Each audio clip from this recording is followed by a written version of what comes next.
From the PEP Radio Newsroom, we have this news about Trump's former head of counterterrorism. Hours after his head of counterterrorism quit, saying he couldn't support the war against Iran, President Donald Trump claimed he didn't really know him that well, but that he had always thought he was weak on security, very weak on security. I always thought he was a nice guy, Trump told reporters Tuesday, not long after Joe Kent had announced he had stepped down from running the National Counterterrorism Center. I didn't know him well. That sentiment is at odds with his past praise of the conspiracy theorist who rose, in Trump's estimation, for his embrace of the false claim that the 2020 election had been stolen from Trump and that the FBI had fomented the January 6, 2021 violent attack on the Capitol.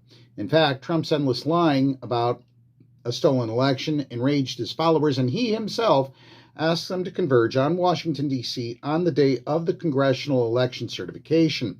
It was his own speech before the assault, according to many of those who participated, that drove them to violence. In 2022, Trump endorsed Joe Kent in his run for Congress in Washington state. That year, Kent defeated the sitting Republican who had earned Trump's wrath by voting to impeach him because of the coup attempt, but then lost the general election to Democrat Marie Gluesenkamp-Perez. Kent ran again for that seat in 2024, but lost to Perez a second time. Trump, after winning back the White House in that election, appointed Kent to a top position in the national security world. Joe will keep us safe in America by eradicating all terrorism, from the jihadists around the world to the cartels in our backyard. Congratulations, Joe, Trump wrote in a February 3, 2025 post. That history apparently was no longer relevant Tuesday for Trump. I realize that it's a good thing that he's out because he said that Iran was not a threat, according to Trump.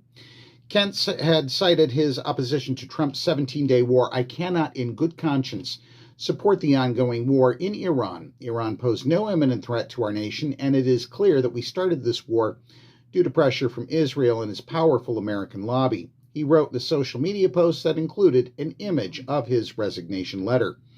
While Kent had embraced and continues to embrace anti-immigrant and white nationalist positions and has done so over the years, the theory that Israel pushed Trump into the war was actually laid out by Secretary of State Marco Rubio days after the attack began, February 28th. Undoubtedly, Trump did not see that coming. From the PEP Radio Newsroom, I'm David Moore.